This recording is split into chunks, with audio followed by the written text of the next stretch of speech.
Yes sir, हो रही है।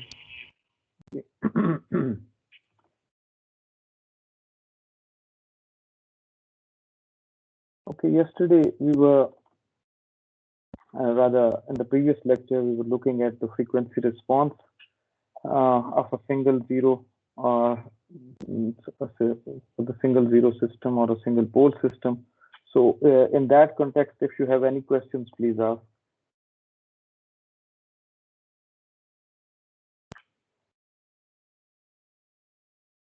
So we concluded that in fact the magnitude response for a single zero system is in fact the zero vector, which is V3, the length of the zero vector, because length of the pole divided by length of the pole vector, and length of the pole vector is always equal to 1 in this case, in this particular case, because that's located at the origin. The pole is located at the origin. So in fact, because of this particular zero placed here, the magnitude response will be length of this zero vector. And the length of the zero vector will be minimum at this location theta, which is shown here, and that would be maximum at theta plus pi, which is shown here. So we are now we can say that because of the zero, the magnitude response will be having a depth in our frequency response, and because of if a pole was present here, in that case we would be having a peak at this particular location, because that the minimum length of this vector that would have been present in the denominator, and as a result of that we will be having the peak in the case of a pole placed here. So we had then talked about the phase response of the system as well, and the phase response of the system was the angle of the zero vector minus angle of the pole vector, and we had seen that how the pole uh, these angles will be behaving differently, and we had gone through this. Any confusions, any question at any level, because I have gone through this lecture. If you have any confusion, any question, you can ask. You can tell me particular slide, and we can talk about that. Osama Khan, as a CR, it's your responsibility कि कुछ हाँ ना करते जाएं बेटा. If you are sitting. Yes, sir. Any questions, any confusions regarding the previous class? तो आप respond कर दें.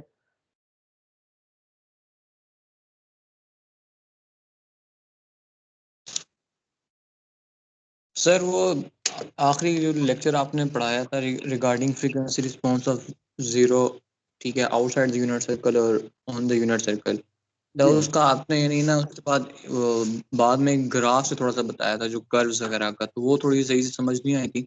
ये पता चल गया था कि अब अगर यूनिट सर्कल से बाहर होगा तो 2 पाई का जंप आएगा, यूनिट सर्कल के ऊपर होगा तो पाई का जंप आएगा. तो वो ग्राफिकल उसका वो थोड़ा समझ नहीं आया था. और उससे पहले ये चीज़ अभी जो स्लाइड खुली हुई है ये भी थोड़ा सा बता दें कि यानी ये पहली तो समझ आ गई थी कि इसमें पाई बाय 4 का हमारे पास एंगल है और 0.9 उसकी लेंथ है. तो इससे आगे जो दूसरी स्लाइड्स हैं उसका जो है राइट साइड वाली. Okay. Thank you for asking बेटा. Okay. Yes. Okay. R is equal to 0.9 है बेटा, ठीक है, and we are just changing theta from 0 to pi by 2 to pi. So if theta is equal to 0, so our 0 is placed at theta is equal to R is equal to 0.9 and theta is equal to 0. ये वाली situation है, and solid line is indicating कि theta is equal to 0 है. So solid line के plots जितने भी आपके पास पड़े हुए हैं, they are associated with theta is equal to 0 और R is equal to 0.9 के साथ. So we know कि जब भी हमारा 0 जिस जगह पे placed होगा वहां पे हमें dip मिलेगा frequency response में. So you are getting a dip at theta is equal to 0 पे आपको dip मिल रहा है. This is a dip and maximum आपको मिल रहा है 0 plus theta is equal to 0 plus pi, यहाँ पे आपको मैक्सिमम मिल रहा है. ठीक हो गई बात. इसी तरह से अगर मैं थीटा पाई बाय 2 पे प्लेस कर दूं, यहाँ पे अगर मैं 0 अपना प्लेस कर दूं, इन दैट केस मेरा जो ये डॉटेड लाइन आपको नजर आ रही है, सो ये मुझे पाई बाय 2 पे, because 0 is placed at pi by 2, my dip will be the magnitude response का जो डिप है that would be at theta is equal to pi by 2. and of course the maxima will occur at pi by 2 plus pi 3 pi by 2 पे आपको maxima जो है वो नजर आ रहा है. This is maxima here. और इसी तरह से अगर मैं जीरो जो है वो पाई पे प्लेस कर दूं तो I will be getting a dip at theta is equal to pi. Magnitude response में कोई मसला है? No sir. हाँ, जवाब जल्दी जल्दी देते जाएं तो फिर अगले को जी भी सर. हाँ बताने में वो होता है. अच्छा, phase response we had already seen that it is what, it is phi the zero angle जो है जीरो वेक्टर का एंगल है. जीरो वेक्टर का एंगल क्या है?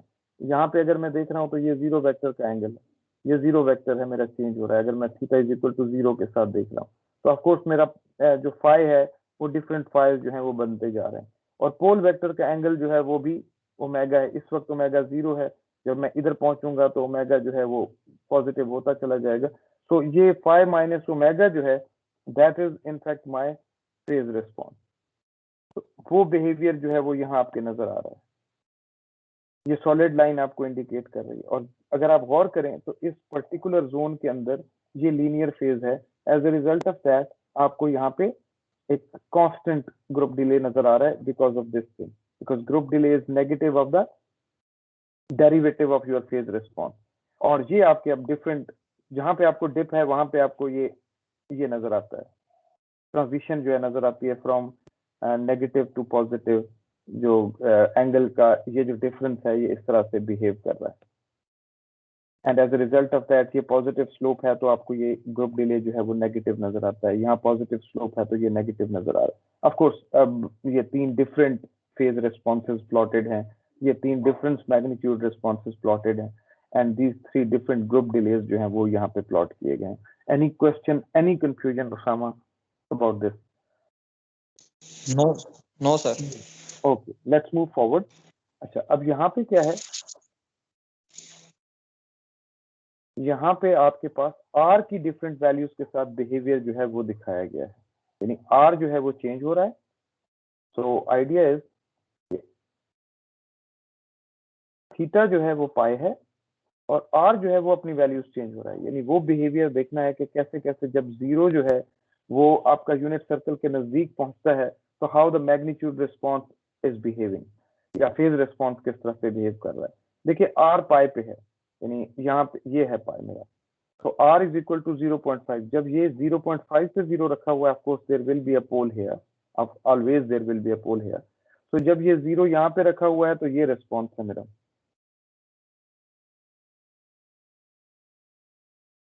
वो डिप तो आ रहा है लेकिन वो डिप इतना शार्प नहीं है बिकॉज यूनिट सर्कल से ये जीरो दूर है. जब r इज इक्वल टू 0.7 पे है तो डिप जो है वो ज्यादा शार्प हो रहा है. जब 0.9 पे है तो डिप मजीद शार्प हो गया है. This is 0.9 and minus infinity पे चला गया, ये आपका डीबी में है जब आपका इधर चले गया. और लीनियर स्केल पे इनफैक्ट ये जीरो वाला जो आपको नजर आ रहा है वो यहाँ पे होगा, कंप्लीट नल आपको मिल रहा होगा. And similar expression as we are getting at the phase response कि आपको स्मूथनेस है जब आप ट्रांजिशन जो है वो स्मूथ है from negative to positive when you are away. और जैसे जैसे आप करीब जाते जा रहे हैं टुवर्ड्स द यूनिट सर्कल वो ट्रांजिशन जो है वो शार्प होती जा रही है. Till at you are at the unit circle आपको ट्रांजिशन जो है वो बहुत रैपिड मिल रही है, इनफाइनाइट स्लोप के साथ आपको मिल रही है. And similarly you can see in the group delays, यहाँ पे आपको ये सिचुएशन नजर आ रही है. जब जब लीनियर है, लीनियर जोन में है तो आपका ग्रुप डिले कांस्टेंट है. एंड व्हेन एवर जो आपका स्लोप जो है वो पॉजिटिव हो रही है तो आपका ग्रुप डिले जो है वो नेगेटिव हो रहा है because of this negative sign जो कि ग्रुप डिले के अंदर है. एनी क्वेश्चंस रिगार्डिंग दिस बेटा उसामा?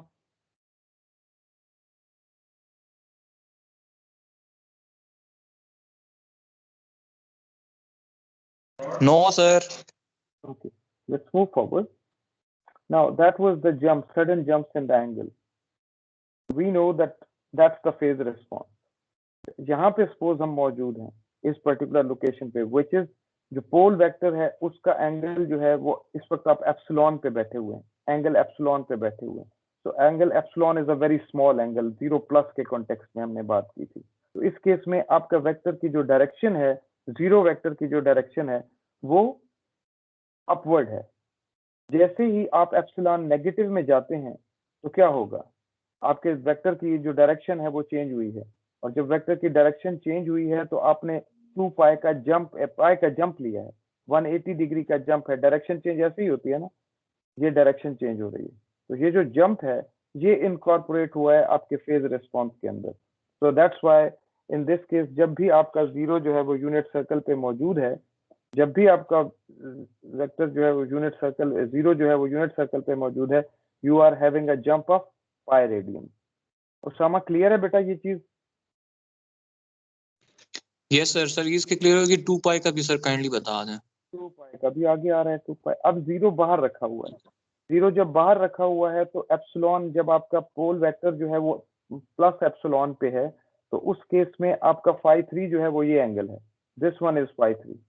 जैसे ही आपका इस डायरेक्शन में आता है, यानी माइनस एप्सिलॉन में आता है, इस केस में अगर आप देखें तो क्या सिचुएशन बन रही है, दिस वाज पॉजिटिव, यानी वो स्मॉल एंगल अगर हम देखें तो बहुत स्मॉल है ये एप्सिलॉन एंगल। तो जैसे ही डायरेक्शन चेंज करता है तो ये कितने का जंप लेता है, ये 2 पाई का जंप ले रहा है। ये देखिए ना, यहाँ से उठा और ये 2 पाई minus epsilon something like that, अगर ये एंगल बहुत छोटा मैं कर दूं तो 2 पाई माइनस एप्सिलॉन हो जाएगा, हो जाएगा। पॉजिटिव एप्सिलॉन पे पर रखा हुआ था, और फिर ये नेगेटिव एप्सिलॉन पे आपका V3 जो है, जिसके साथ V3 वेक्टर जो है वो क्या हुआ, 2 पाई माइनस एप्सिलॉन, प्लस एप्सिलॉन से 2 पाई माइनस एप्सिलॉन पे आया। सो दैट्स द रीजन कि आपका जो जंप है वो 2 पाई का नजर आता है। क्लियर हुई बात? कुछ कंफ्यूजन है तो अभी बताएं।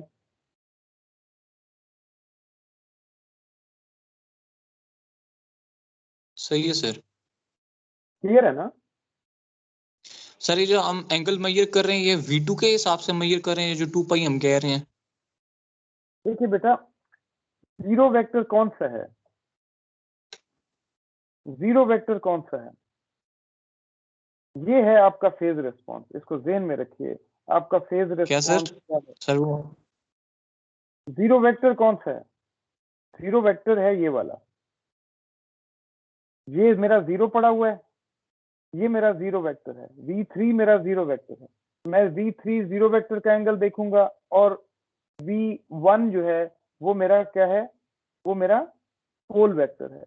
तो मैं फाई 3 और एप्सिलॉन के डिफरेंस को देख रहा हूं, epsilon is the pole vector angle, क्योंकि वो बहुत छोटा है, यानी रादर इसको पाई प्लस एप्सिलॉन और पाई माइनस एप्सिलॉन के कॉन्टेक्स्ट में देख लो, because that distance is epsilon. Have I answered your question बेटा? Yes sir, yes sir. Okay, should we move forward?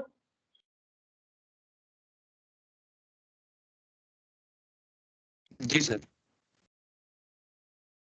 So these are the jumps. ये जैसे जैसे आपके जीरोस जो हैं वो बाहर जाते जा रहे हैं, मैग्नीट्यूड रिस्पांस में हमें पता है कि जैसे जैसे हम दूर होते जाएंगे हमारा बिहेवियर जो है फ्रीक्वेंसी रिस्पांस में वो स्मूथ होता चला जाएगा। सो 1.1 पे इट इज शार्पर, 1.25 पे ये 1.25 से रिलेटेड है, ये 1.1 से रिलेटेड है, सॉरी ये 2 से रिलेटेड है, और ये 1.1 से रिलेटेड है। सो जितना ज्यादा आप दूर जाते जाएंगे यूनिट सर्कल से, आपका जो डिप है वो भी उतना स्मूथ होता चला जाएगा। And these are the frequency, ये जो आपको डिप नजर, ये फेज रिस्पॉन्स के अंदर 2 पाई का जंप नजर आ रहा है, because the zeros are outside the unit circle. तो ये 2 पाई का जंप नजर आ रहा है, और ये आपका फेज रिस्पॉन्स है, सॉरी ग्रुप डिले है। तो इसके अंदर आपको ऑलमोस्ट लीनियर नजर आ रहा है, तो ग्रुप डिले कांस्टेंट है। और यहाँ पे एक्चुअली अगर आप देखें तो आपको ये नेगेटिव स्लोप के साथ है, तो आपको पॉजिटिव जो है वो ग्रुप डिले नजर आता है। तो एक्चुअली ये सिचुएशन ये है, so that's why you are seeing this। ये जो चीज है ये यहाँ रखी हुई है, वो जंप जो है वो सिर्फ बाहर होने की वजह से वो जंप आप दिखा रहे हैं। In fact it is the principal value which we are plotting. You have to keep everything between minus pi and plus pi, इधर भी प्लस पाई और माइनस पाई के दरमियान ही है। या तो वो जंप्स जो हैं वो आप इनकॉर्पोरेट करते हैं अकॉर्डिंगली कि आप -π और +π से बाहर ना जाएं। ठीक है बेटा?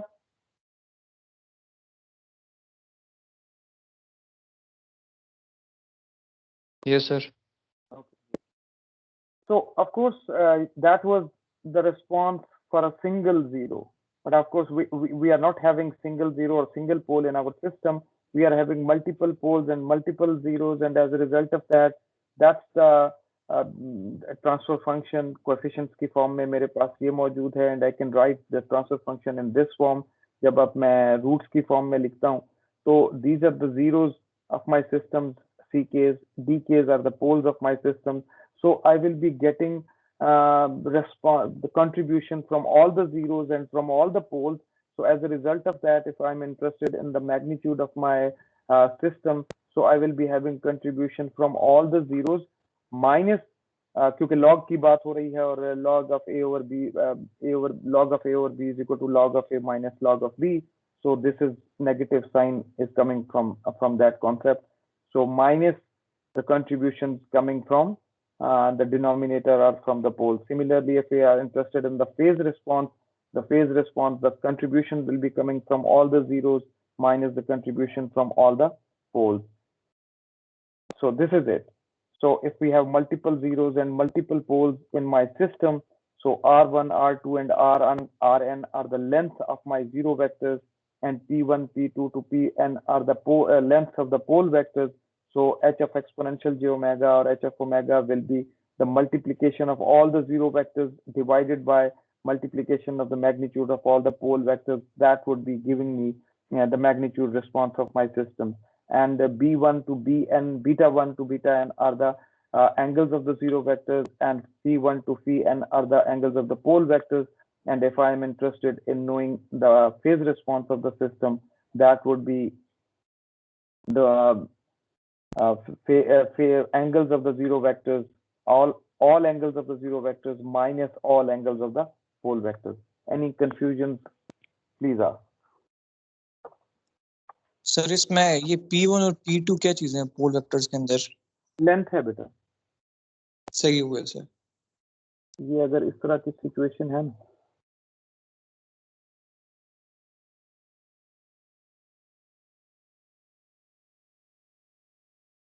सपोज मेरे पास ये दो जीरोस हैं और ये दो पोल्स हैं। इस केस में अगर मैं यहाँ पे मैग्नीट्यूड रिस्पॉन्स फाइंड आउट करना चाहता हूँ, तो दिस इज माय, ये दो जीरो वेक्टर्स हैं, so this is R1, this is R2। इसी तरह से इसी जगह पे मेरे पास this is P1, this is P2, ये मेरे पास पोल वेक्टर्स हैं।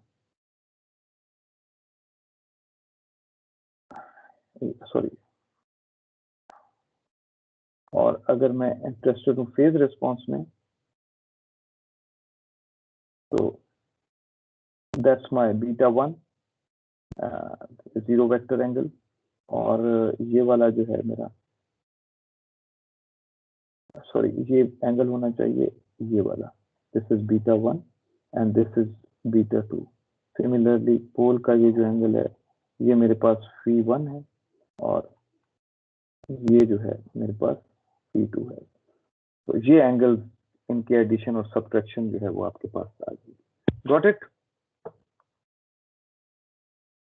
जी sir. So this we already explained last time as well. तो डिफरेंट जगहों पे जैसे जैसे आप जाते जाएंगे आपके, तो there were poles inside the unit circle and the zeros outside the unit circle. So this is R1 and R2, length of the zero vectors. R3 and R4 are the lengths of the pole vectors. यहाँ पे थोड़ी सी confusion है, यहाँ पे P1 और P2 होना चाहिए, तो let's correct it so that कि आपको confusion ना हो। So it's P1 and P2, कोई कंफ्यूजन ना हो।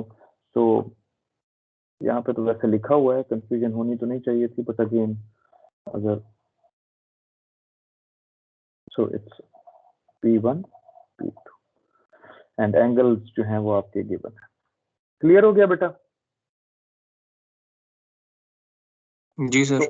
एट एनी पॉइंट किसी भी पर्टिकुलर पॉइंट पे अगर आप मैग्नीट्यूड रिस्पांस में इंटरेस्टेड हैं तो of course length of the vectors will be change. इस पर्टिकुलर लोकेशन पे अगर आप आएंगे तो length of all these vector will be change and as a result of that your magnitude response will be change.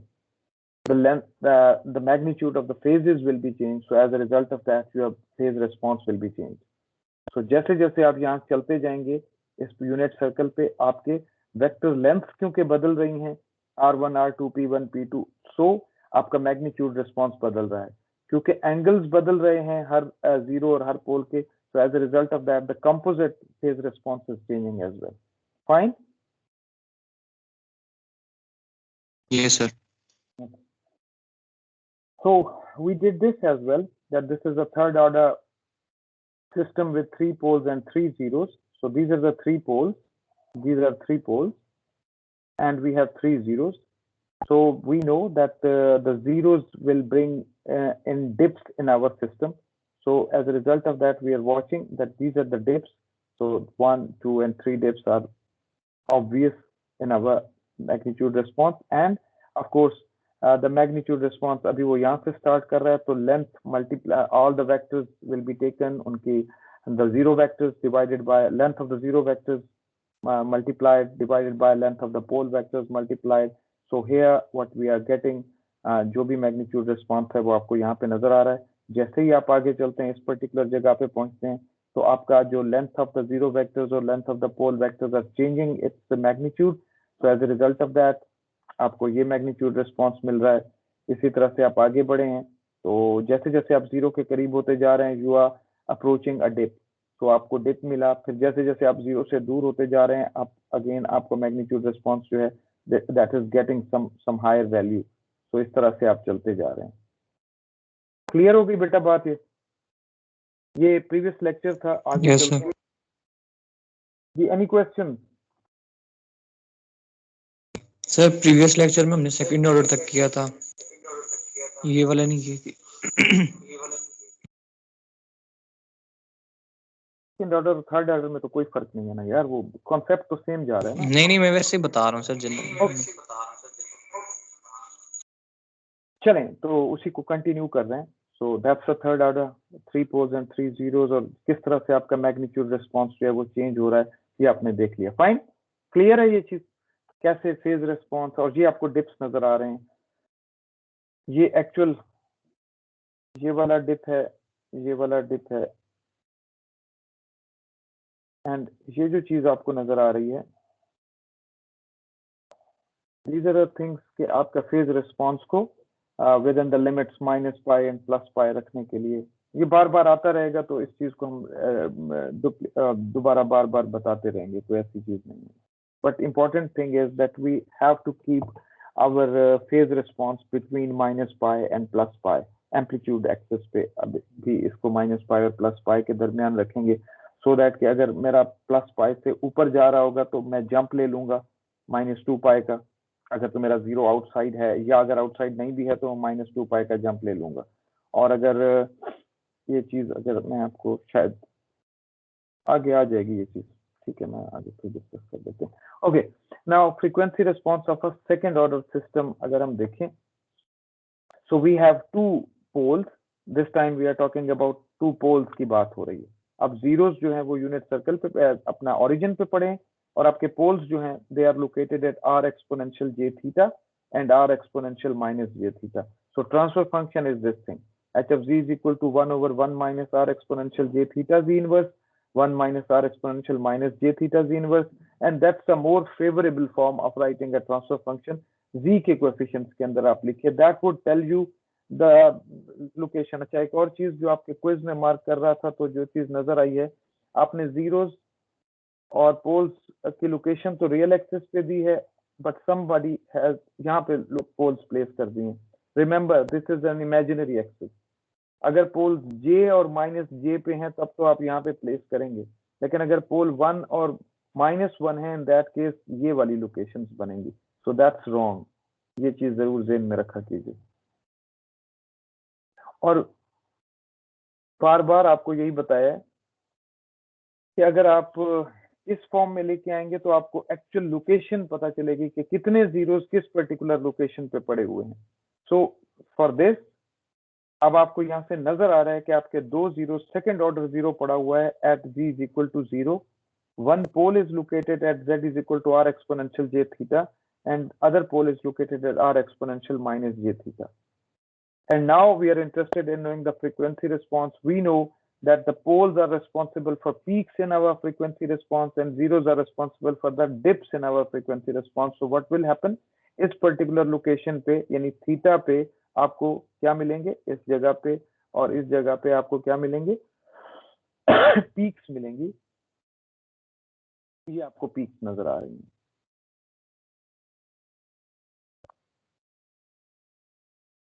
ये आपका phase response है। जहां जहां पे फेज रिस्पॉन्स आपको लीनियर नजर आ रहा है आपका ग्रुप डिले कांस्टेंट है। जहां पे आपकी नेगेटिव स्लोप है वहां पे आपका ग्रुप डिले जो है वो पॉजिटिव हुआ है। Got it? Any confusion, any question regarding this? No sir. बेटा this is the time for asking. आप राइट टाइम पे पूछते नहीं हैं, फिर आप मिस्टेक्स करते हैं। तो मैं बार बार आपको यही कहता रहता हूँ कि आप सवाल पूछा कीजिए। सर जो भी आपने बताई है क्विज वाली चीज की कि पोल अगर -1 और -1 पे हो तो उसको हम लोगों ने कॉम्प्लेक्स बनाना है या क्या करना, वो थोड़ी समझ नहीं आई। बेटा अगर रियल पोल है तो रियल एक्सिस पे होगा, इमेजिनरी है तो इमेजिनरी एक्सिस पे होगा। बिकॉज जी डोमेन में दिस इज इमेजिनरी। ये देखिए ये लिखा हुआ है इमेजिनरी एक्सिस, ये रियल एक्सिस है। कॉम्प्लेक्स प्लेन है, उसके अंदर एक यूनिट सर्कल प्लॉट हुआ। और एक छोटी सी बात और भी थी कि जब भी आप प्लॉट करें आप इस तरह ना कर दिया करें, यूनिट सर्कल जरूर प्लॉट किया कीजिए सो दैट कि आपको पता चले कि ये हम जी प्लेन की बात कर रहे हैं। उसमें जो आपकी ओरिएंटेशन है जी प्लेन की, उसमें सर्कल्स हैं। एक यूनिट सर्कल जो है वो आपका एक रेफरेंस सर्कल है।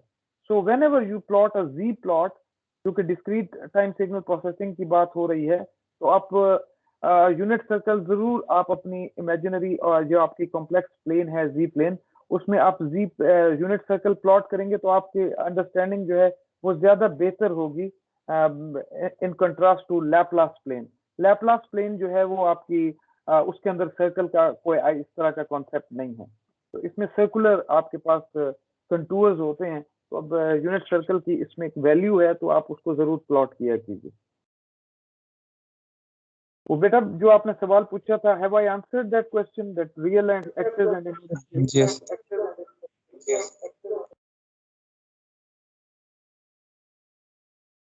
चलें आगे। Any questions regarding this thing? जी सर। आप अपना माइक ऑफ कर लीजिए क्योंकि मुझे फिर दोबारा अपनी आवाज दोबारा आती है। जब बात करनी हो तब खोला कीजिए। हाँ जी, कोई और कंफ्यूजन किसी को? Fatima, मेहरताबा, Khokhar? No, sir. Okay, great. Challenge. So now the same example in detail with some values that we have a third order system, and now we are going to plot the magnitude response and the phase response of the system and consequently the group delay as well.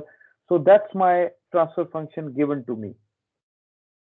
Of course, एक पोल जो है first order, एक पोल जो है zero जो है मुझे यहाँ से मिलेगा। क्या लोकेशन है इस जीरो की? z+1। तो z ये मेरी लोकेशन है जो कि यहाँ से आ रही है। Now that's a second order zero. इसके मैं रूट्स फाइंड आउट करूंगा। रूट्स फाइंड आउट किए तो ये वाले मेरे जीरोस हैं जो कि यहाँ पे गिवन है।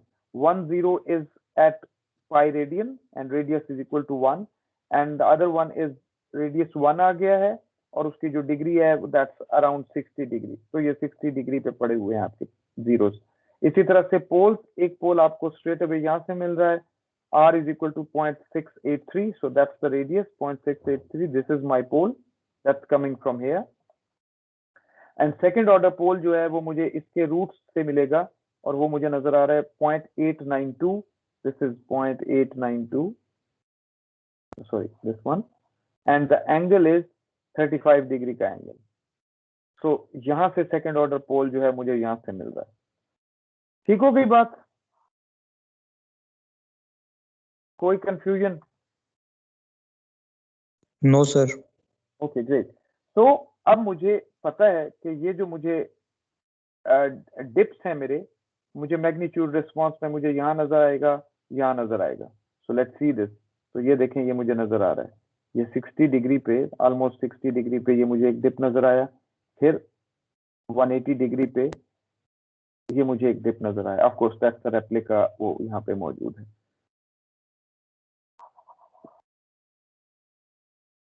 अच्छा, अब देखिए फेज रिस्पांस को देखते हैं। फेज रिस्पांस यहाँ पे तो मुझे पता है कि पाई के जंप्स जो है मुझे नजर आने हैं। तो ये नजर आ रहे हैं मुझे पाई के जंप्स। इस पर्टिकुलर लोकेशन पे ये पाई का जंप रखा हुआ है। अच्छा, पाई का जंप इस तरफ क्यों नहीं गया और पाई का जंप नीचे क्यों आया? द रीजन इज मैं इस जगह पे खड़ा हुआ था, it was slightly lesser than pi, और अगर मैं प्लस पाई का जंप लेता तो मैं ऊपर चला जाता।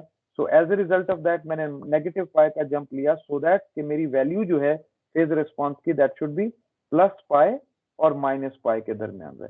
सिमिलर काइंड ऑफ बिहेवियर बात है। अगर मैं यहाँ पे था, मैं माइनस पाई का जंप लेता, मुझे पाई का जंप लेना था, तो मैंने इस तरफ लिया। ठीक है, सो ऊपर लिया सो दैट कि I should be in the unit circle, sorry in with in the limit of this plus pi and minus pi. And one more thing, देखिए यहाँ पे तो आपके पास कोई जीरो बाहर नहीं है। कोई जीरो बाहर है नहीं, लेकिन still we are having these jumps of 2 pi radians. Why we are having these 2 pi jumps, the jumps of 2 pi radians? Again, because sir यहाँ वहाँ पे पे हमने सिंगल पोल सिंगल जीरो के लिए फ्रीक्वेंसी रिस्पांस देखा था, तो यहाँ पे हमारे पास थर्ड ऑर्डर है, तो जिसकी वजह से हमारे पास 2 पाई का आ रहा है। नहीं नहीं नहीं, ये वजह नहीं है। वजह ये है बेटा कि आपका फेज रिस्पांस, देखिए एक्चुअली तो सिचुएशन ये बन रही थी, आपने नीचे आना था। Now that's minus 2 pi, sorry minus pi है, और ये जो चीज है ये जगह है आपकी प्लस पाई है। तो माइनस पाई से एक्चुअली फेज रिस्पांस नीचे जा रहा था, इस तरह जा रहा था। अब ये माइनस पाई से बाहर निकल रहे थे, so that's why you have taken a jump of 2 pi radian, so that कि आप मैक्सिमम लिमिट पे दोबारा चले जाएं माइनस पाई से प्लस पाई पे, और अब आप अकोमोडेट करते गए। अब ये वाला जो जंप आया है, ये जंप जेन्युइन जंप था, जो कि zero on the unit circle की वजह से था। ये आपको पता है। अब आपको पता है आप जंप ऊपर नहीं ले सकते थे, आपने जंप नीचे लिया, फिर नीचे आपका फेज रिस्पांस चलता है कि अभी तक कोई मसला नहीं, आप विद इन द लिमिट थे।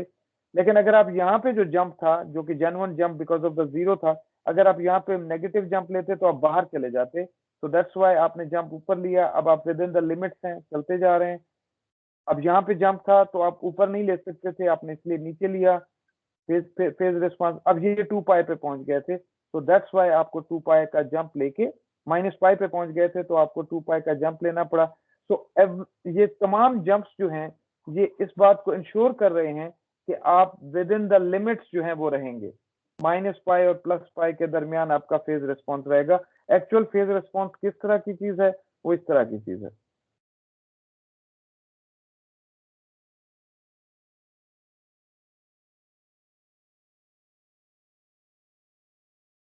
ये आपका फेज रिस्पांस। तो इसमें डिफरेंट जंप्स जो हैं इनकॉर्पोरेट करके आपने उसको माइनस पाई और प्लस पाई के दरमियान अकोमोडेट किया हुआ है। And that is obvious from this group delay as well that it was a constant function. लेकिन इस जोन के अंदर जब ये ऑलमोस्ट लीनियर था, तो आपका ग्रुप डिले जो है रादर इट वाज कांस्टेंट, तो आपका ग्रुप डिले 0 है। इस केस में अगर आप देखें तो यहाँ पे आपकी नेगेटिव स्लोप्स हैं, तो आपका ग्रुप डिले जो है वो पॉजिटिव हुआ है। सेम है। Questions please.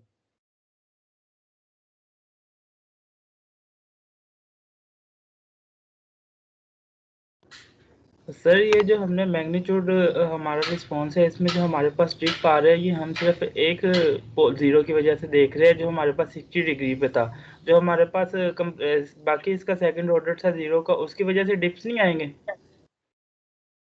ये है बेटा, एक जीरो ये है, एक जीरो ये है,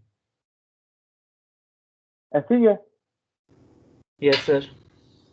डिप ये है, एक डिप ये है, एक डिप ये।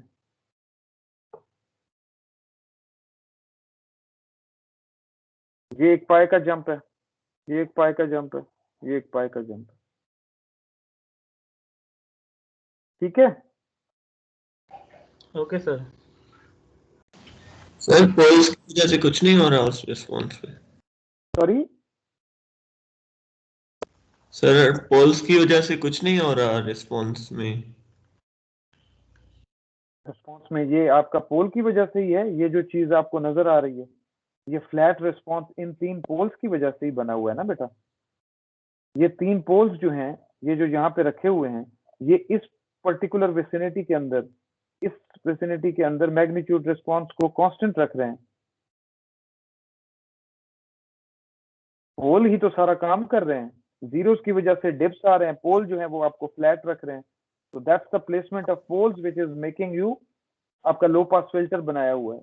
यहाँ पे आपके पास पीक्स आनी चाहिए थी, लेकिन वो जीरोस जो है वो कंपनसेट भी कर रहे हैं क्योंकि उन वेक्टर्स की भी कंट्रीब्यूशन आ रही है। तो इस पर्टिकुलर जोन में 0 से π/3 है या जो भी है, इस जोन के अंदर आपका magnitude response is almost flat. So this is because of these 3 poles, these 2 poles. In fact, that's a symmetry ना। तो ये जो poles हैं, ये responsible हैं। Have I answered your question, बेटा? Okay, sir. Okay, so that was the magnitude response, phase response, and group delay. Enough discussion on that, and let's move forward, and let's talk about the all-pass systems. अच्छा, all-pass systems कौन से होते हैं? all-pass systems होते हैं जी जहाँ पे हमारा magnitude response जो है वो constant हो या unit magnitude response जो है वो हमें मिल जाए। So important चीज ये है कि how we can get this all-pass system, और ऐसा सिस्टम हम कैसे ऑब्टेन कर सकते हैं कि जब हमारे पास मैग्नीट्यूड रिस्पॉन्स जो हो वो यूनिट आ जाए, यूनिट मैग्नीट्यूड रिस्पॉन्स आ जाए। तो बेसिक बिल्डिंग ब्लॉक जो है वो आपके सामने रखा हुआ है।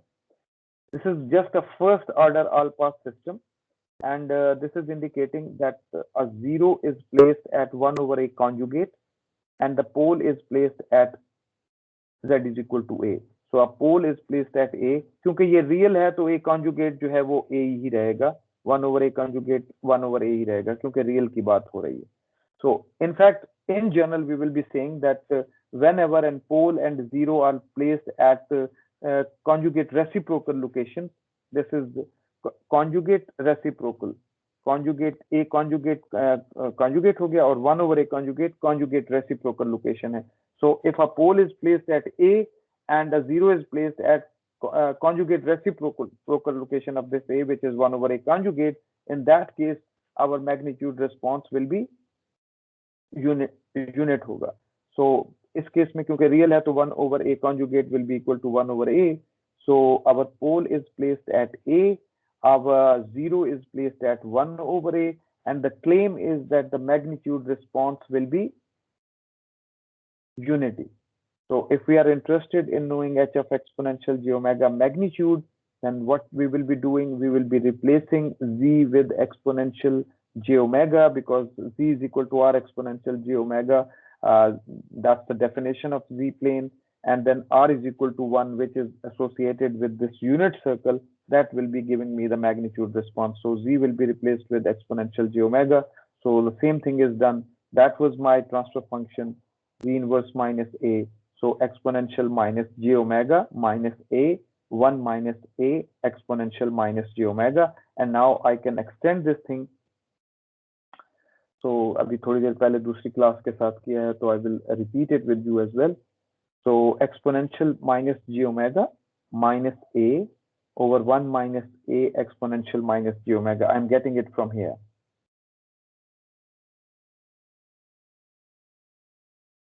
So exponential j omega can be written in this form, because e raised to power j theta is equal to cosine theta plus j sine theta. So the same thing, because it's minus, so cosine omega minus j sine omega minus a, and 1 minus a cosine omega minus j sine omega. Real components को अलग कर लिया है, cosine omega minus a, that's the real portion, plus j minus sine of omega, that's the imaginary portion. Similarly, in the denominator, 1 minus a cosine omega, that's the real portion, plus j into a sin omega. That's the complex, that's the imaginary portion. And agar mere paas ek complex number hai which is a plus jb, and I'm interested in knowing the magnitude response of this number, that would be a square plus b square square root. And the same thing I have done here. H of exponential j omega magnitude will be equal to the real component square plus imaginary component square divided by the real component square plus imaginary component square. So cosine square omega plus a square minus 2a cosine of omega, just opening up this square, and plus sine square omega. Similarly here, 1 plus a square cosine square omega minus 2a cosine omega plus a square sine square omega. And using the identity that cosine square omega plus sine square omega is equal to 1. So the result will be 1 plus a square minus 2a cosine omega for numerator, and in the denominator, what is happening, a square cosine square omega plus a square sine square omega, that would be equal to a square. 1 is already there, so it will be 1 plus a square minus 2a cosine omega, and we have obtained the same expression in both numerator and denominator. So as a result of that, the magnitude response is 1, which was actually the claim that whenever our poles and zeros are placed at conjugate reciprocal locations, our magnitude response will be unity. Questions, please.